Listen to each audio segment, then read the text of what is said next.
Hello everyone. हमारा question दिया हुआ है, explain with example how the physical state of reactant and product can be shown in a chemical equation. और दूसरा है, balance the following equation and add state symbol. Okay. And third है, convey the following information in the form of balanced chemical equation. चलिए question number A को हम लोग पहले solve करते हैं। बोला गया है कि हम लोग को एक एग्जांपल के थ्रू बताना है कि फिजिकल स्टेट को reactant and product reactant and product के फिजिकल स्टेट को कैसे हम लोग शो कर सकते हैं। तो अगर हम लोग एक एग्जांपल के थ्रू अगर बात करें, तो सपोज कर लो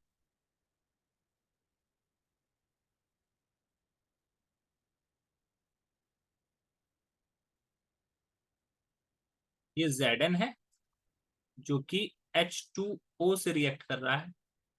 ये ZnOH2 बन रहा है और H2 बन रहा है।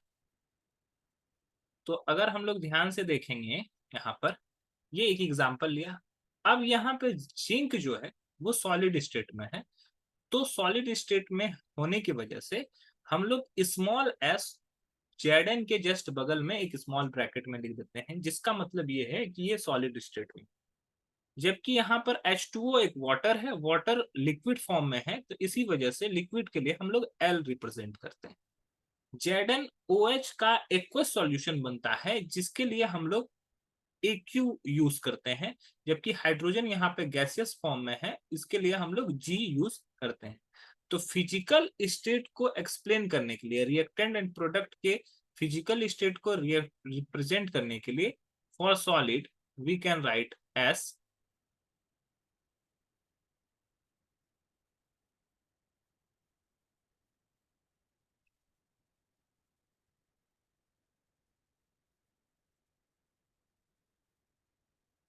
लिक्विड के लिए हम लोग क्या लिख सकते हैं? लिक्विड के लिए हम लोग लिख सकते हैं एल। एक्वस सॉल्यूशन है, एक्वस सॉल्यूशन, इसके लिए हम लोग लिख सकते हैं AQ। और गैस के लिए हम लोग लिखते हैं G। तो इस तरह से ये हम लोग इसको रिप्रेजेंट करते हैं। Now question number B. तो अगर क्वेश्चन नंबर बी की बात करें, तो balance the following equation and add the state symbol. अब देखिए क्या है, ये Zn है प्लस HCl है, ये रिएक्ट किया, ये बन गया ZnCl2 प्लस H2। तो यहाँ पे जिंक क्या है? सॉलिड है, तो सॉलिड के लिए S यूज करेंगे। HCl, अब इसको बैलेंस करने के लिए 2HCl कर देते हैं। HCl जनरली लिक्विड फॉर्म में रहता है, लिक्विड फॉर्म में ये रिएक्ट करता है, डाइल्यूट HCl रहता है, डाइल्यूट रिएक्ट डाइल्यूट होता है, तो इसमें वाटर की मात्रा बहुत ज्यादा रहती है। और ये ZnCl2 जो बनता है, ये इसका एक्वस फॉर्म बनता है, और हाइड्रोजन जो होता है वो गैस के फॉर्म में रहता है, इसके लिए यहाँ पर G इस्तेमाल होता है। और इस तरह से ये केमिकल रिएक्शन बैलेंस भी हो जाता है।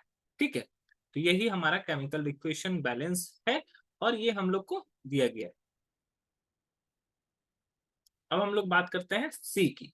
तो सी में बोला गया है, convey the following equation the form the balanced chemical equation and aqueous solution of ferrous sulphate react with aqueous solution of sodium hydroxide. अब फेरस सल्फेट लिया गया है। ओके,